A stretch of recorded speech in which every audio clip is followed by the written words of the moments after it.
think probably one of the best ways that we could address a lot of the other questions that we've got with the time that we've got remaining is just by asking both of our panelists for their key takeaways, which is really just one or two points that you feel are the most pertinent out of everything that we've covered. Kevin, we heard from yourself first. Do you want to sort of give us a rundown of a couple of final thoughts of yours? Sure. Yeah, thanks for the question or the summary. Yeah, I think what we're seeing is that securities class actions are continuing to grow, and as David talked about and I talked about, whether the trend of M&A transactions and bringing M&A transaction litigation in federal court will continue to grow remains to be seen.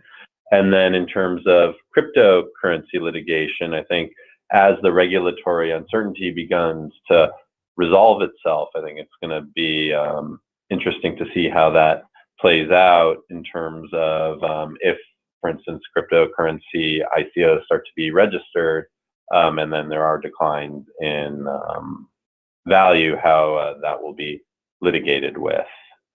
And just seeing how, as cryptocurrencies emerge as a technology and its adoption evolves, how that's going to play out in litigation.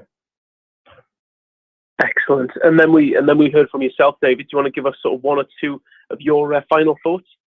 Well, I agree with Kevin. If you look at the data, securities litigation is at least persisting, if not growing. And I think the message is stay the course. I mean, Halliburton 2 in 2014, the Supreme Court could have eliminated the fraud on the market doctrine, which would have dramatically cut back in securities litigation. It didn't.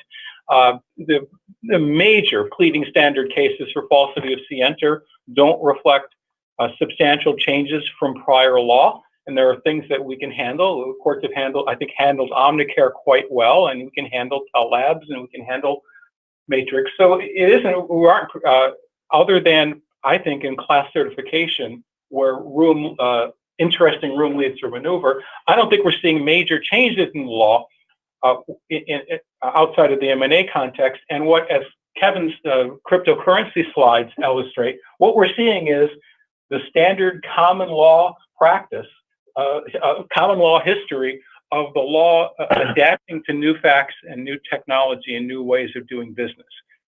And that's what we'll be seeing developing in the next few years.